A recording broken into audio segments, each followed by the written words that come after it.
Evolution is ridiculous. Humans are far too complex to have evolved. We were created by a God. At least that's what I used to believe.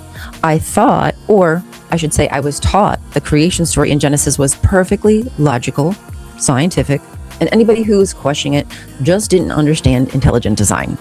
Doubting was definitely not cool. What I eventually realized, though, is how whack the creation story is and how heavily it relies on interpretation, translation, and indoctrination. You gotta get out your shovel and dig through the quagmire and shuffle through it all, sift through, try to find the gold and break it all down. Now, do I have to do that? No, but as an atheist agnostic, I kind of feel like dissecting these apologetic arguments have seriously helped me, like immensely. Like the deconstruction process, quintessential. I suggest everybody do it because it doesn't just help you spiritually, it helps you in life in general. Like there's tons of benefits. Helps alleviate fear, it sharpens your reasoning skills, emotional healing, exercising your empathy muscle, erasing that idea of consistency or monolithic thinking in the Bible. And I'm not going to touch the Phil bro stuff, like their kind of debate about evolution, because I think it's going to be far too long as it is. And I'm only going to go through Genesis 1 through 5. Yeah, and it's already too much for me as it is. So let's keep it simple, sister. Just like I did in my last video about the Garden of Eden being like a prison, I'm taking off my former Christian hat, my JW hat, and I'm going to take that worldview, put it to the side, and use a fresh perspective to read this. So let's start at Genesis 1. In the beginning, God created the heavens and the earth. The first anomaly here is heavens and earth, as if they're two separate things, when we find out later that the heavens or the sky is the vault that God creates between the waters above and the waters, that was pickle, and the waters below. So where do these heavens exist if God's not yet created that space? Something ain't right there. And if you go into the other translation, so we're using the NIV and the NRSVUE, and I'm on the crossbible.com. I really like this website, number one, because it's dark background. I really don't like bright backgrounds, but I like the fact that you can compare things side by side and you can actually sign up and there's more information that you'll have access to, like notes, like scholarly stuff. So that's pretty cool. But anyway, this is the free version. So in the revised version, when God began to create the heavens and earth. So this one's different because it's when he began to create. In the other one, he created the heavens and the earth. So one is like ex nihilo, like God creates and there it is. But the other version, you could take that as these things already existed and now God's just going to start to put things in order. A completely different way of seeing it. So who created that other stuff that existed before? And as we move on further, you're going to find out there's some other things I didn't see until I started to go down that rabbit hole. Verse 2, now the earth was formless and empty. Darkness was over the surface of the deep, and the Spirit of God was hovering over the waters. So if the earth is formless and void, there's nothing there, tohu wa bohu, formless and void, there's darkness. And there's also water. So there's a bit more there than we're told. But okay, let's just go with it. This darkness is going to come up again. But what is this spirit? The Spirit of God that was hovering over those waters. Was that something newly created? Was that something that always existed with God? Was this a special deal when the creation began? But your thinking brain has to wonder, is it more like the revised version where there was stuff already there and then God puts that stuff together to create the earth? Because where did this water come from? They don't mention the water in verse 1. They just say heavens and earth. And you have to remember, like, this is pitch black. So if we were there to witness this, we'd be seeing nothing because there's absolutely nothing to see because there is no light and there's water covering the entire surface, and over that water is this Spirit of God hovering over it. And we've already discussed the more ancient undertones in here. The Tehom, the deep waters, has a connection to Tiamat, the saltwater dragon that the earth was created from in the Marduk Enuma Elish, I believe, creation story. But let's not go into that because it's just too much. And we want to go through like the logical breakdown. So let's continue. Verse 3. And God said, "Let there be light," and there was light. Okay, so why at this point does God have to speak things? Like at this point, God's now speaking things into existence. Why isn't he just thinking things into existence, kind of like with the heavens and the earth? He didn't say, "Let there be heavens and the earth." He poofed them. He queefed them. Oh my. And this light. Now this is a whole nother. Where is this light coming from?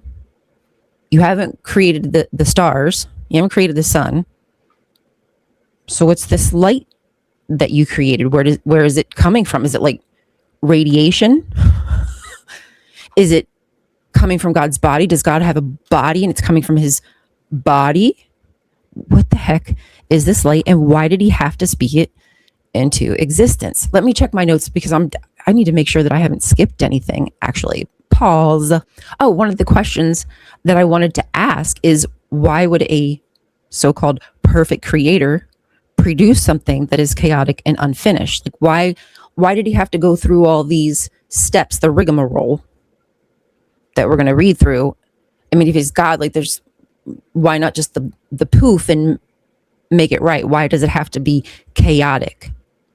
Is the purpose just to show God's reordering stuff that already existed? What's the apology bros got to tell me? Going to tell me. I can't talk. God creates the heavens and the earth in the dark for whatever reason, but now here we go. Let there be light. Does that mean like darkness was the first thing to ever have existed? Was it created? Was it eternal? What is this darkness? Where did it exist before, if it did exist before? The separation of light from darkness. Well, previously we read in verse 2 that darkness was over the surface of the earth. So darkness is already there. So now why do you have to do the separation of darkness and light? As if darkness isn't simply the absence of light, but it's as if it's some kind of presence, some kind of body, like some kind of existing material. So like when you turn on the light, where does the darkness go? Does it go into like a metaphorical box? Darkness is here, but now it appears here, and we have to separate it from the light. Why? Why is that anomaly there? Why is there redundancy? Why are we just doing things over and over and you're a perfect God? That doesn't add up to me. I feel like you're wasting your time and energy. Who am I? I'm just an imperfect human. At this point, there's earth, there's waters, darkness, Spirit of God, and we're finally getting light. Where do these things exist when there's been no separation? Well, what is that space that they're existing in? If, back then they didn't realize that there was like a universe. Just throwing that out there. Analyzing, digging. Oh my God, shut up. What is the whole purpose of creating this light first instead of just like creating the sun? Again, there's more redundancy, doing things over, like fixing work that you would think that an all-knowing God, a perfect God who has a plan, wouldn't start out with mistakes. I'm just going by the stuff that Christians told me, the JWs taught me. What's next? Okay, verse 4. God saw the light was good. What do you mean God saw the light was good? God didn't know that he could maybe create something that wasn't good? Was it just like a pat on the back? You did a good job, buddy. You just created stuff. You're on your way to building civilization, tormenting humans for the rest of their lives and enslaving their minds. Good job, Betty. What's that about? Why would God say, oh, that's a good light, a good Bud Light? Now, but por qué? Why would he utter those words? Why would he think that? Is he thinking these things to himself? Is he speaking when he's saying, let there be light? Is he speaking to himself? Is he speaking to somebody else? Other gods? I mean, we could go that direction, but we can't go that direction because we're running out of time. It's already 16 minutes and I'm not done yet. But you see what I mean? Like, there's so many ways we could like open a door and make a right and just keep on going. I don't have time to do that. The light's good. Why the light's good? Why he's inspecting his light? Why he's observing and perceiving his light and making a judgment that he didn't know about beforehand? It's confusing to me, but again, I'm just a human using my brain, my thinking thing, the little wrinkly thinky thing that's inside my scully skull. Why do you have to separate light from darkness if darkness already existed separately? Shouldn't the darkness just be the absence of light? And then when the light was created, it just... Okay, like I said, they're treating it like a substance instead of just like physics. Absence of light. Makes me feel smart. Maybe that's why I do this. Because I feel smart. I don't know a lot, but I know enough. Verse 5. I think we can finally move on to verse 5. Because we already talked about like where's the darkness going? To a metaphorical box or something. God's closet. Keep it in the closet. God called the light day, and the darkness he called night. And there was evening and there was morning the first day. So here's another redundancy. The light is called day and the darkness is called night. But we already talked about the darkness before. So why are we just naming it now? Just seems like anachronistic, like out of chronological order. Well, it is out of chronological order. We know that none of this would be how, even if there was a God, this is not how it would be done now. And there was evening and there was morning the first day. So how do you know when to shut off the lights and turn on the lights, God, without the sun, without the revolutions around the sun, without the tilt of our axis? Like, how does all of that happen? Did you just pick a random time frame? Did this just take an hour? Maybe a day was an hour. Maybe it was a minute. We don't know. There was no kind of celestial body for us to revolve around. Who's to say? And why would you call light day? All light is day. When I turn on my light switch, it's daytime. Even if it's like midnight. Daytime, well, the light's on. It's day. Right? It's so silly. It's absolutely so silly. The amount of gaslighting. The fact that I can't even get through the first couple paragraphs without being slowed down by all the questions I have. But there was a time I would just read through this with somebody else's interpretation and presuppositions, and I wasn't picking up what was being put down. This is just some clumsy dude trying to write some stuff down, figuring it all out, doing their best. Can you imagine? Can you imagine thinking this was the actual creation? Like literally, no interpretation, no metaphorical. If you were, as I was taught, if you were Moses, because Moses was the one who wrote the story, wink, wink, nudge, nudge, watching creation, this is what you'd see. Well, again, what would he have saw when there was no light until God created the light. I'm just saying to write this all down. Why is night the name for darkness? So anytime it's dark, that means it's night. So in my basement, where there's no windows, it's nighttime down there.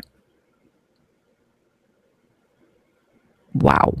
This stuff makes me feel very intelligent. That's pretty sad. Now, later on, a question I have: when the sun and the moon are created, does God just take that light that was, in the beginning there? Does he just take that and put it into the sun? Is that what powers the sun?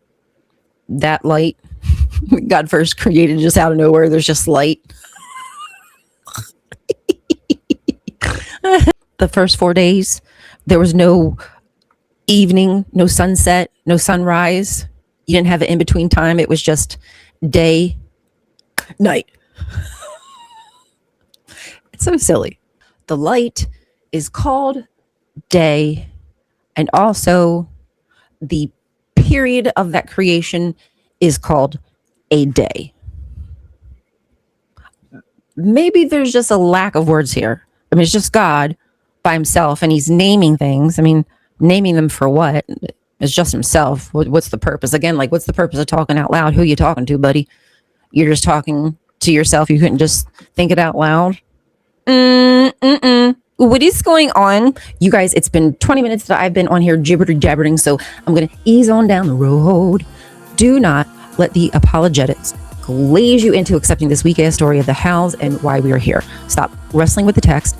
Stop with the pretzels. Stop accepting what you see with all those presuppositions. And eventually, you'll be able to let go of a lot of judgment, fear, shame, and the toxicity that you have ingested and internalized as a Christian. The first step is just to read it for yourself or read it with a friend like me. All right, folks. What did I miss? Let me know. Holler in the comments, and I will see you soon. Do not forget, curiosity, cure the cat. Bye.